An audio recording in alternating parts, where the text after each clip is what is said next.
welcome to another episode of our podcast. Hi, Moshe Binyamini, my friend. Hi, Maayan. How you doing? We have a guest today, Ezra Sharfman. You want to tell us about yourself? First of all, hi, welcome. Welcome. I am 28 years old. I'm a mortgage broker. I help people from all over the world purchase real estate in Israel. I come from the banking world. I've been in the banking system for around 5 years.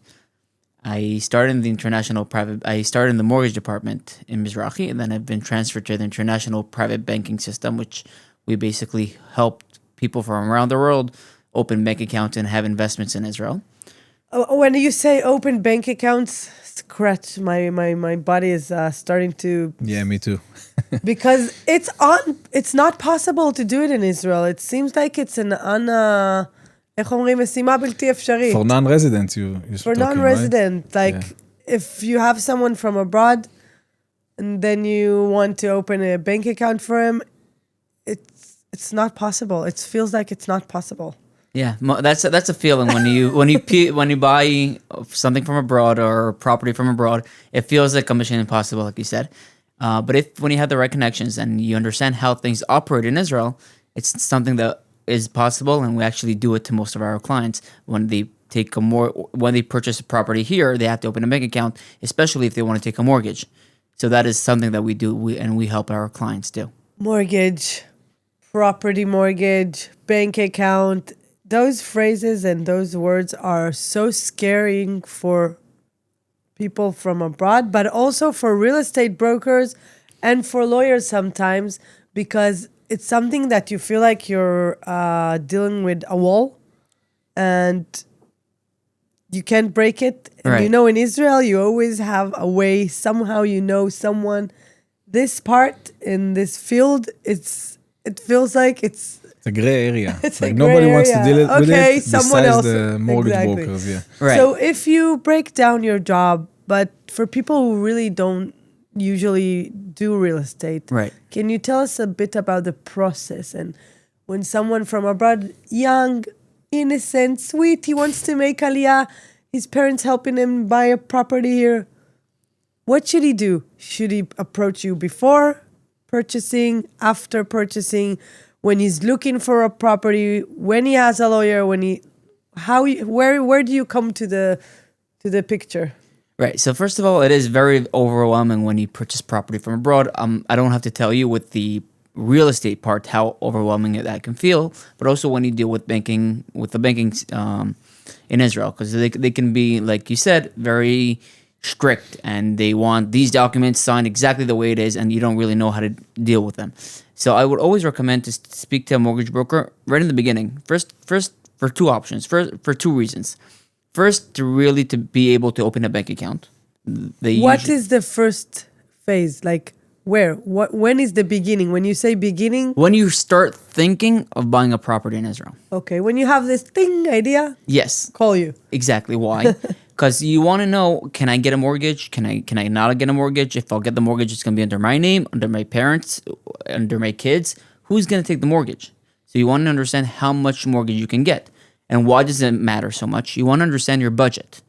If you can take a 1 million shekel mortgage or a 2 million shekel mortgage or a 5 million shekel mortgage, that would affect the type of property you will be looking for. And then you don't want to find yourself after a year of searching for property and you finally found the right property that you want to purchase, and you can't purchase it because you don't have the budget. So first understand what you can buy. And after you understand what you can purchase, then go and start looking for it. But okay, once the client understands he wants to buy something and he speaks to you and sees options about a mortgage, is it the right time to speak with the bank right now? No. Before you have a property on Not your mind? necessarily. Depends. Not necessarily. Sometimes you just want to be 100% sure that there's no other problems and you want to get the approval. Sometimes it's very straightforward and you see, okay, his income is from a salary, from a paycheck. And it's very simple. Nothing's going to change, so there's no reason to speak to the bank. But sometimes you want to make sure that the income qualifies as income, because a lot of times people have dividends from the States or from other types of income, which is our gray area. And you have to speak to the bank to make sure they'll be able to consider that as income. And in that stage, you don't need to have a property locked in. Right. Right? When you get a pre-approval, it's approval for you, not on the property. It's very important to make a difference. Okay. So they can contact you at first, even without having a property in mind or something they saw already. Correct. Okay, that's good to know. So they spoke to you, they found a property. Now it starts, the race starts to get the better mortgage from the better bank. And you go to the bank, you meet with the client. If they're abroad, how do they reach you?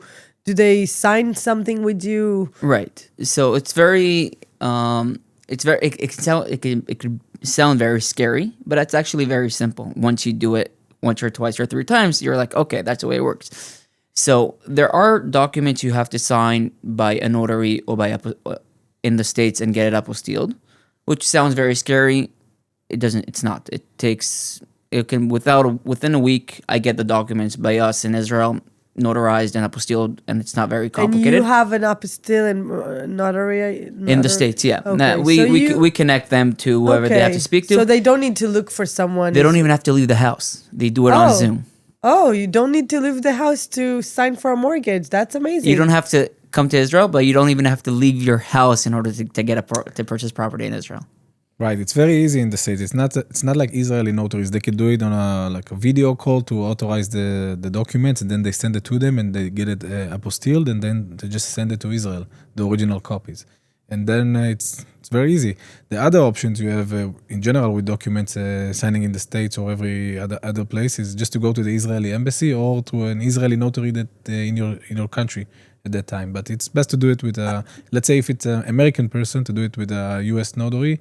So we just do it by Zoom or video call. And you asked about the banks. So yeah, we negotiate by the banks for the client, make sure who gives them the best terms, and we close with whoever gives us the best terms. What's the difference between the mortgage in Israel and the mortgage abroad? Like, what's the main differences? Not only the rates. The rates are they're minor. They're not even that different. The main difference, I would say, there's various types of mortgages in Israel, and it can be very confusing for a foreign resident who is not used to it.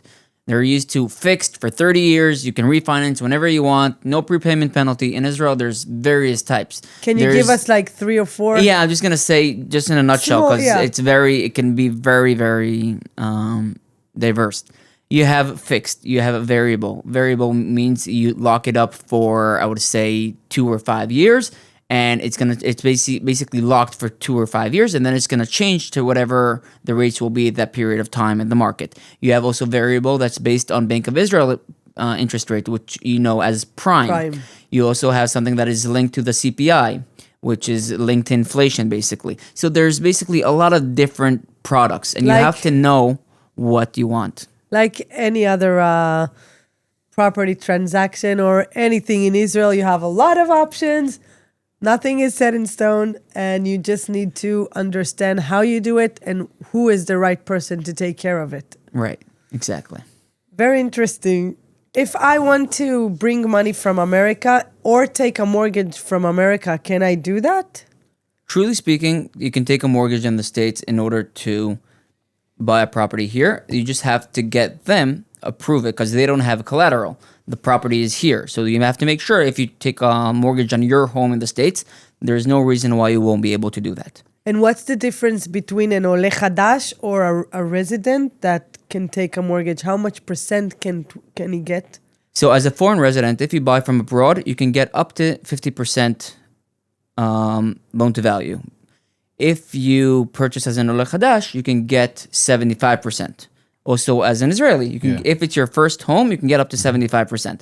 If it's your second or third home and on, you can get up to 50%.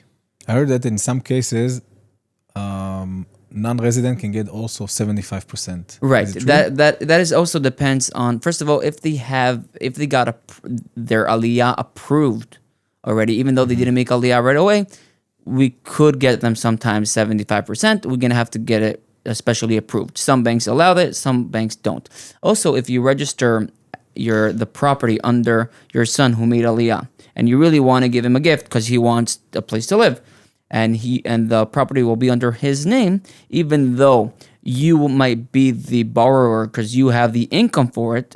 On the mortgage documents, you'll be the borrower, but since the property is under your son, you'll be able to get 75%. Oh, that's great. In that case, your son is registered as a guarantor? Yes, because the property is under his name. Yeah. Okay. What's the difference between an Israeli resident and a non-resident or Oleh Hadash? We have 3 different people taking mortgage. Right. So how's your work like?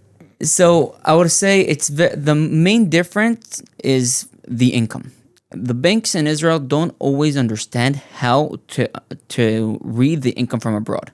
Sometimes you have income as a paycheck. It's very easy. They see the pay slip, they see the income every month. That's very easy. But sometimes you have an LLC, you have dividends, you have different types of mortgage, different types of income, and the bank don't always know how to look at it. So you have to make sure that you represent it to the bank in the best way possible, so they won't categorize you as a high risk borrower. And that's the main focus on as a foreign resident. And Israeli, it's very easy. You just have to make sure that that you take the right product.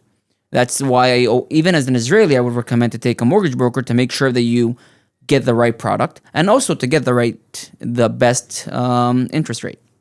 Okay. Someone from abroad want to make Aliyah now. So does it make a difference how old he is? I mean, in some age, you can't take a mortgage anymore? Right. So the banks usually approve a mortgage until you're 80. That means it has to end when you're 80, not to take it when you're 80. 80, 85 or something like that. That means that if you are 55 or 60, your chances of getting a 30-year loan are not as high, but you still take a mortgage for 25 years old, 25-year mortgage, which is something that a lot of people do. And it's the same as Israeli? It's the Yes, same terms? it's the same term as an Israeli. What you could do is, like we said before, that if you are too old to take a mortgage on your name, you can take a mortgage under your son. And even though the property will be under your name, for example, your son, and you'll be the guarantor in this case, your son will be the borrower. So sometimes it changes who's going to be the guarantor and who's going to be the lender. So the borrower. that leads me to another question. What about flipping mortgage, mashkanta afucha, the upside down? How do you say it in English even? A reverse mortgage. A reverse mortgage, yes. It's very common now because people start to ask about it when they have properties in Israel and they need money. So can you tell us about this process? And so it's basically, I would say, the same thing as a regular mortgage. It just has a few different aspects that you can do. First of all, it's more expensive. That's the first thing that you have to know about it. It's like 2% higher. If let's say you can get today around 5%, it's going to be closer to 7%. So that is something they have to take into consideration. But it does help people who, let's say their children don't have sufficient income, or they just for some reason don't want to use them. And they're 70, for example, or 80 years old, and they want to take a mortgage. Because it starts from 65 years old. You can take it only when you're 65 above. And above, correct. And you can take that for 30 years, for 30-year mortgage, even though you're 80. So that does give you a sense of options. And you don't have to have life insurance. Usually when you take a mortgage, you have to have life insurance. In this case, you don't have to have life insurance. But all the rest is pretty much like a regular mortgage. But after you give back the mortgage or you refinance the deal, isn't the bank is the first one who's getting the money back? Or if that, and that's in a case of whoever borrowed the money passed away, and you still have a balance to pay. So yes, so you're going to sell the house, and then you'll basically, the bank will get his share, and you can get the rest. You don't really need to show the bank your income or anything. No, so that depends. You still have to show proof of income, but that usually in mortgage in Israel, it's much harder to get a balloon mortgage. While if in a reverse mortgage, it's much easier to get it approved. So if you don't have if you get a balloon mortgage, you don't have to show a proof of income because you don't have a monthly payment. But if you have a monthly payment, you still have to have source of income. You still have to show income. Okay. Sometimes it sounds like it's Chinese that, speaking about this is something. why you got the professional. Yeah. So sometimes it can be really overwhelming, and that's why it's so important to speak to someone who lives the field and can really give you the option. Sometimes you're like, oh, I'm going to do X, Y, Z. And then it's like, no, why? Just do a different product and you solve everything. So you have to really know what you're doing. Do you have any good story about the mortgage or something that you succeed to get for your client, even it was impossible? Actually, it was one of my first mortgages. I really remember it was like after I left the bank and it was like one of my first clients. He's like a very wealthy individual, and he's from the UK. So in their tax world, it's very different because the way in the US, everything shows in your 1040. It's very easy to get a mortgage. And in the States, in the UK, sometimes you can be very wealthy. In your personal tax return, you're going to have like 35,000 pounds. And it's not sufficient to take a mortgage for such a high amount. And in the banks in Israel, usually don't take into consideration the income that you have in your companies, even though he has, I don't know, tens of millions. Because you're an individual, he wants to buy property for yourself. You don't take the company income. Exactly. And even though he Very has... smart. Yeah. But it makes sense. But it does make sense. But he says, I have money. I can show you. See, all of these are under my name. Mm-hmm. The company is under my name. I'm 100% a shareholder.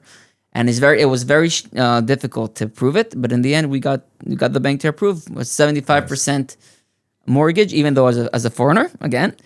And not only that, usually you can get a cashback mortgage up to half a year, which means cashback. I'm just going to explain what it is. Basically, if you bought a house without a mortgage and you want to say, okay, I did not take a mortgage, it was a mistake, I want to get cash back.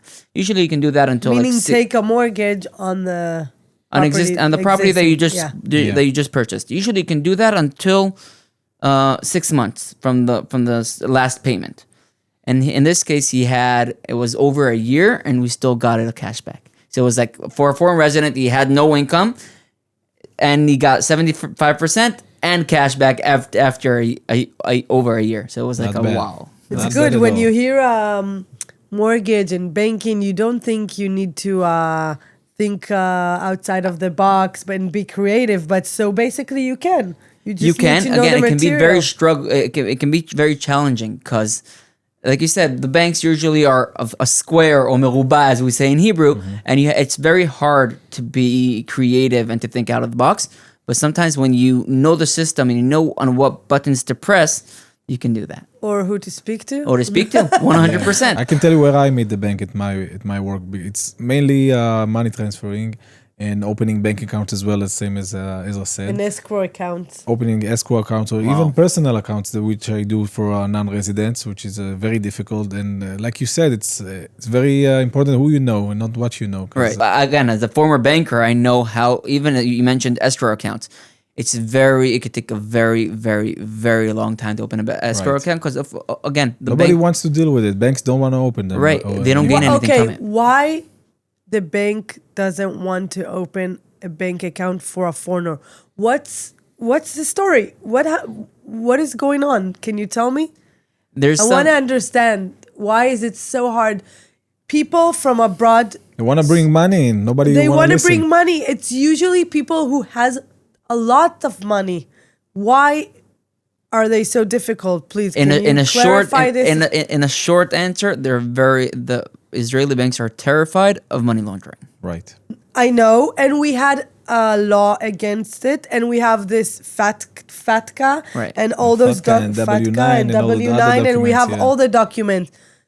If they smell it and it smells good because it's money, why are they preventing money to get into Israel? That's not the only reason. I'm sure there is another reason that we don't know and understand. Yeah, it's mostly because of that, and because of they're afraid of money laundering. Not every bank, all the bankers are obligated to open a bank account for foreign residents. Right. Only some specific branches, specific branches, and specific bankers within the branch. So, for example, I'll take Bank Leumi. They have one branch in the entire Jerusalem that you can open a foreign resident. It's crazy, and the other one is not even in Modi'in. It's in Tel Aviv. You have to They don't have, so it's very struggle, and they have a lot of work. So if you want to schedule a meeting from today to today, it's not going to happen. Yeah, it's Right. not gonna It's happen. not. It's not just. It's very low amount of non-resident branches that work with non-residents. They have also not a lot of bankers that deals with it. So Right. just imagine that this banker is busy or not. Is not working the same day. It can take long and take forever for opening a bank account. For you. Okay, so I am an individual Jewish person who sold my company and I want to come to Israel. I want to open a bank account and start purchasing a house, purchasing stuff, and start living in Israel without making an aliyah. First, make the first step. How should I open my bank account? Who should I approach? The lawyer, the real estate agent, the mortgage person? What should I do? So as part of our service, we open bank accounts for our clients as part of the mortgage process. Okay, so if I don't So have even a if you're not planning at the moment to take a mortgage or to buy a property, we still provide that service just to open a bank account. That's part of the service that we do. how long does it take? That depends. It really, really depends. What's going to be course. the activity in the account? If the activity will be just to open an account, it can take, I would say, a week and a half, which is not the end of the world, but it's not going to be right away. If you have a nice portfolio that you're saying, I'm going to put $100,000 in the account, in a deposit or whatever it is, I can do it within a few days. This is why I always tell people, if you're already in Israel, if it's for a trip or just to visit or whatever, if you're already here, come and open a bank account while you're here, because it's going to be much more difficult from far. If you're already here, you can do it in an hour, getting a non-resident branch, or set an appointment in advance, and after an hour, you're out with a new account. All right. I would say another thing, that if you're in Israel and you did not set an appointment, go to your lawyer and sign on a few documents in Right. while you're here, and therefore you won't have to do the notary in the States and set a apostille and whatever it is. It's going to be here. It's going to be so much quicker. So the process is contact someone in Israel, a lawyer usually, and go with him or just have booked a meeting with the bank, international bank that deals with foreigners. Go open an account. If you can't do that and they don't have appointment or whatever, sign some documents. It's all up to the lawyer or the mortgage broker. It depends on how you approach it, but it's still it's going to take so much longer than if you're already here and you have to sign a ton of documents abroad. So if you're already here, do it. We deal with a lot of issues like those. Right. But again, as someone who does that on a daily basis, if you speak to either, like I said, a lawyer or to a mortgage broker that specializes in foreign residents, it's not the most complicated thing in the world. And if you contact us in time, you will be able to open it while you're here. Amazing. Well, it's a great solution for foreigners. Also, when they come here, they can just do it themselves. How do you work with real estate agents and lawyers? Do you people refer people to you? You work with them on a daily basis? Yes, of course. There's a lot of different lawyers out there, and there's a lot of different real estate agents out there. So the way I work is I know a lot of real estate agents that I made sure I met in person, and I vetted and made sure that they provide high quality service in English, and they understand the mentality, which is very, very different than just an Israeli who speaks English, and they really understand it. And then if I feel comfortable enough to refer to the real estate agent, I do that happily, because then I know that my client will get the service that he deserves. So it goes also to a real estate agent and also to real estate lawyers. Mentality is key, what he said. So we want to speak out a little bit about it. What's the differences between the mentalities of clients and professionals working with non-residents? Because first point I always say is patience. Well, right. So it's also patient, and also understanding that it's a different culture. And a different culture, it's hard to put the finger on one thing. It's it's completely different. But like you said, the patient is the key here. And also to present the client or the real estate agent or whoever it is, the difficult that we may have in the future, and talk about it. Put it on the table in the first meeting. It's like to draw a map of that's what's the process going to look like. That's what we're going to happen. And how we're going to deal with it also.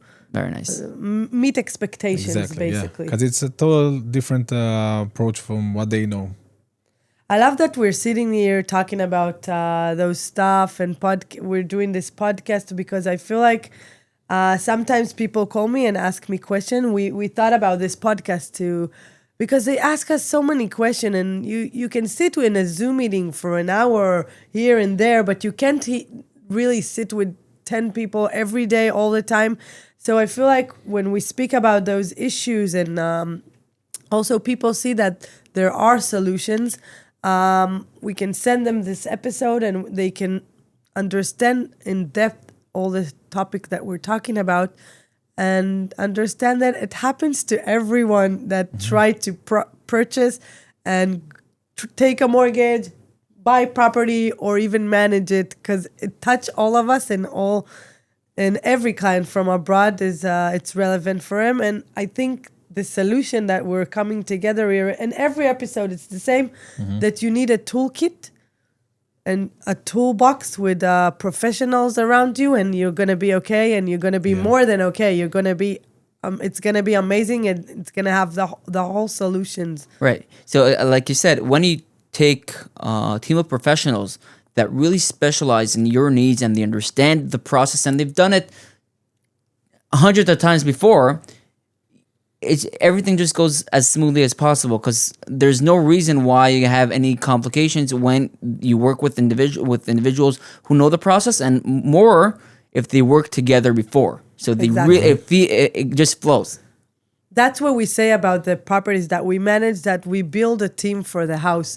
It's not just this is the electrician, this is the plumber, this is the cleaner. They all know each other, and they all working together to have solutions, even if it's not their field. Maybe it's a mutual thing and issue. So I think that's the key in Israel, to find your team and to work together with professionals that open-minded and also very enoshim. How do you say it? Human. Yeah.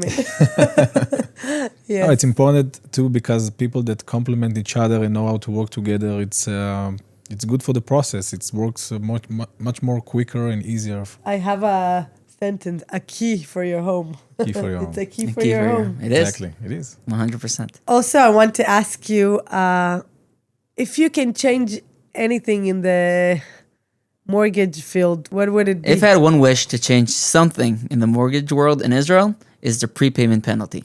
Because most clients are saying, okay, I want to take a mortgage. I don't know. I don't know if I'm going to sell, if I'm going to buy, what I'm going to do in 5 or 10 years.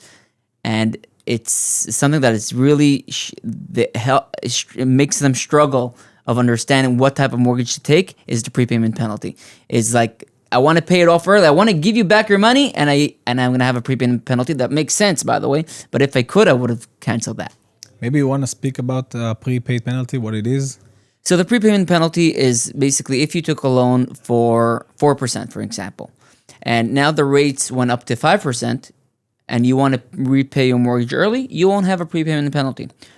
On the other hand, if you took a mortgage and for 4%, and now the rates in the market are 3%, and you want to pay off the mortgage early, the bank will tell you, listen, I sold it for 4%. Now it can gain only 3%, so reimburse me for the 1% that I lost. That's a prepayment penalty. Okay. Penalty. Yeah, it's a penalty. Exactly. It's a penalty. Because you want to pay the bank now and not in 10 years, you have to pay a penalty. That's how the bank makes their money. Exactly. Yeah. Okay, so thank you so much for joining us. I think it was a great conversation. Thank you, Moshe. Thank you, Ezra. Thanks a lot. Thank you so much. Maayan. Thanks for having me.